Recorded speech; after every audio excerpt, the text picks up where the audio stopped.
Bonjour et bienvenue à tous dans ce cours de calcul infinitésimal, géométrie analytique et introduction à l'analyse. Le calcul infinitésimal est probablement l'invention la plus importante de l'histoire des mathématiques. En effet, l'histoire commence dès l'Antiquité où l'on retrouve dans les travaux d'Euclide, à savoir le livre 12 des éléments, la première tentative d'approcher l'aire d'un cercle par la méthode de l'exhaustion imaginée par Eudoxe d'Euclide. On y voit ainsi la genèse de l'idée de limite d'une suite infinie de nombres qu'on explicitera petit à petit dans notre cours. Le calcul des aires et volumes sont donc à l'origine du calcul infinitésimal, mais pas seulement, on verra aussi que le calcul des tangentes a lui aussi suscité l'intérêt de nos ancêtres, afin bien sûr de les appliquer à des problèmes concrets de la vie de tous les jours.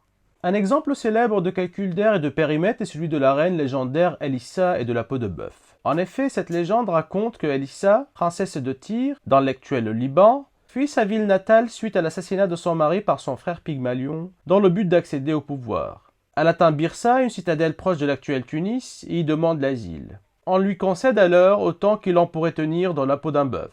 Autant dire très peu. Elissa, ne manquant pas d'ingéniosité, fait découper cette peau en lanières extrêmement fines et obtient alors un espace d'air plus vaste pour y fonder l'incontournable ville de Carthage. Il me plaît de raconter cette légende car d'abord, elle est à l'origine des problèmes isopérimétriques en mathématiques, elle est aussi en lien avec le calcul d'air qu'on développera très bientôt, mais aussi car tout cela se passe chez moi en Tunisie. Vous m'excuserez donc pour ce petit détour. Revenons maintenant au problème de calcul d'air. J'espère que vous n'êtes pas sans savoir que la plupart des démonstrations dans l'œuvre de son éminence Euclide se ramènent à des preuves utilisant les propriétés des aires des figures usuelles. Ainsi, les théorèmes de Pythagore et de Thalès sont essentiellement des théorèmes sur les aires. Par ailleurs, c'est entre les mains d'Archimède, le grand génie de Syracuse, que la méthode d'exhaustion d'Eudoxe donna des résultats spectaculaires, tels que l'aire d'un segment de parabole, aire et volume de la sphère, calcul approché du nombre pi, et d'innombrables exemples encore. Ces prouesses techniques feront l'objet de notre leçon inaugurale intitulée « Dans la peau d'Archimède ». Il est important de connaître ces méthodes élémentaires mais ingénieuses et instructives afin d'apprécier pleinement le calcul intégral et plus généralement le calcul infinitésimal inventé pendant le XVIIe siècle indépendamment par Newton et Leibniz. Mais nous verrons ensemble que Fermat n'était pas bien loin de cette grande invention.